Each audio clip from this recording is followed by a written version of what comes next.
And hey everybody, welcome back to the Law and Crime Network. I'm Michel Bryant with you for the early portion of the afternoon session today. I am in for Mr. Bob Bianchi, who is on assignment.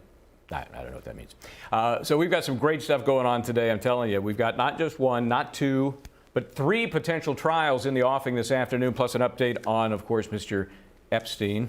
So before we get back into the Rosenbaum case, which we've been covering this morning, that's the case out of Georgia. Let's go immediately now to Tennessee. Roy Coons, that case is wrapping up, the defense closing argument underway right now. Let's go. Ladies and gentlemen of the jury, this is a case about DNA, but in this case, the DNA stinks. That's David Hopkins, defense counsel, making his closing argument. And this case is about DNA. Gene Rossi is with me, a former federal prosecutor. Gene, how are you today, bud?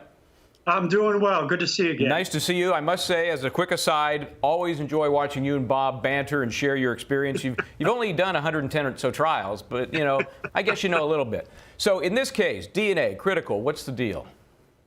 DNA is absolutely vital in a case like this. And I got to tell you, Mr. Hopkins is doing an A++ closing argument. I don't care what the verdict is, you know, guilty or not guilty. He's doing a phenomenal job. And I got to tell you, he's raising a lot of reasonable doubt just focusing on the DNA and that skin condition that the defendant and his father had. Their expert, the government's own expert, stated that, you know, if he really did this, there'd be more pieces of his skin at the crime scene or on the deceased than were present, you know, during the search of the scene. Yeah, you know, I'm thinking that condition, which I'm sure has been a lot of fun for the defendant and his dad, is now maybe looking like not such a bad thing. The defense is saying there could be 4 to 5 other people that the prosecution should have looked at, including the guy mowing the lawn, Mr. Drexel. Exactly. And here's the other thing, and I liked how Mr. Hopkins used those 3 statements that the defendant made to the police. And, you know, when you defend a case, it's always about, sometimes it's making lemonade out of lemons. And I'm not saying that his argument is a lemon, but you know, he said that some of the things that Mr. Coons said are not consistent with a man who is trying to hide his criminal acts of murder. They are statements of a man who is innocent. And I really like that. Yep, he didn't try to go anywhere. Defense attorney David Hopkins continuing to make the point that the prosecution has not made their case. And Gene Rossi with me here. I think he made one incredible point about the fact there were no injuries on this defendant. And we have a victim here, 12-year-old martial arts student. I think it's a good point. What do you think? I think it's a fabulous point.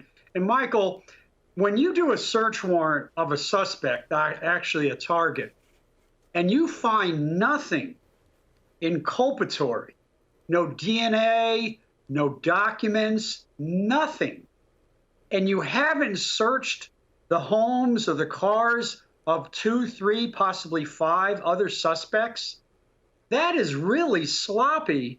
And I like how Mr. Hopkins is focusing on Mr. O'Koff and Miss Hemingway and their vague recollection of how Mr. Coons may have said, well, if you do something really bad, will God forgive you? I mean, are they ministers? Are they priests? I mean, people talk about that stuff all the time. You know, when something happens so close to home, everybody reflects on that event, you know, how it affects their lives. You know, they think back to the things they may or may not have done, having nothing to do with this crime. Absolutely. And I haven't focused on this case as much as I would like, but I do know the DNA is a big part of it. He's explaining this case to me in a great way because although I'm not tabula rasa, I'm not a blank slate, he's bringing up things that I didn't even think about. And the other thing is they placed this death at 4:19 in the afternoon. Well, I guess it was at 5 o'clock or 5:15. People see him and there are no scars on his arms. No rashes, no red marks. If you get in a fracas, a fight with anybody, even a 12-year-old girl tragically killed, who knows karate, you're going to have something. You're going to have a scar, an abrasion, something to suggest that you just were in an altercation.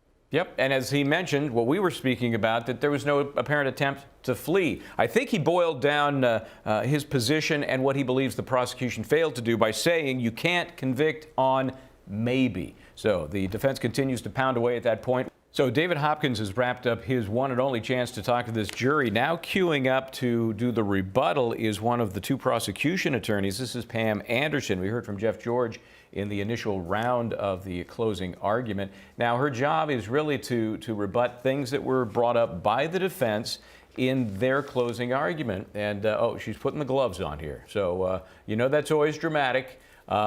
Gene, what do you think about this play? That's always dramatic. And I got to tell you this, I've been there. Whenever I have to follow a very good closing, and this was an A+, I always kind of try to act in my rebuttal like everything's fine. I'm not losing it. There's no perspiration in my armpits.